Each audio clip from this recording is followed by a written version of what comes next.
I have 3 children, ages 3, 5, and 7. The other night, I'm reading them a Bible story before bed. I look over, not a single one of them was paying attention. 2 were looking at other books, and the last one was repeatedly smashing his head into a pillow. I'm guessing that scenario, or something like it, is not uncommon for all Christian parents. In this video, I provide some recommendations on how to teach the Bible to children who sometimes struggle to pay attention. So if you have children that get easily distracted, keep watching. Last week's video explained the importance of encouraging children to ask questions, because by asking questions, children are deepening their faith and living out 1 Thessalonians 5, 20-21 to test everything. Let's take another look at 1 Thessalonians 5, verse 20-21. 1 Thessalonians 5, 20-21. Do not despise prophecies, but test everything. Hold fast to what is good. I believe this passage presses us to question what we believe and to test what we hear. But I don't think that 1 Thessalonians 5 literally means we need to test everything. For example, I don't think we test the brakes before we get on a bus, or we test the pilot before we get on a plane. Similarly, I'm not sure that this passage applies to the recommendation that I'm about to make. You can make your own decision about that. My recommendation is to test our children, more specifically to ask them questions about what they heard from the Bible.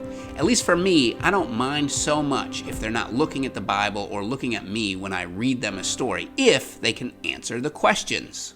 You may wonder what types of questions. Well, good questions always go back to the name of the individual in the Bible story or what happened in the Bible story. For example, what was the name of the individual who was thrown into the lion's den? Or how many people did King Nebuchadnezzar see when he looked into the fiery furnace?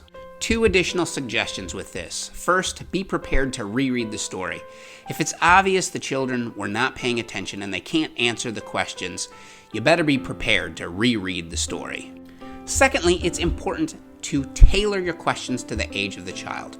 For example, my 7-year-old can probably answer all the questions I'm going to ask my 3-year-old, most likely without even hearing the story, just like you knew the answer of the name of the individual thrown into the lion's den. So I end up asking my 7-year-old questions more along the lines of why he thinks certain things happen. For example, did God have to save Shadrach, Meshach, and Abednego? Why do you think God did save Shadrach, Meshach, and Abednego? Questions kind of like that. So tailor the question to the age of the child, but if you ask harder questions, be prepared to be more forgiving with their answers.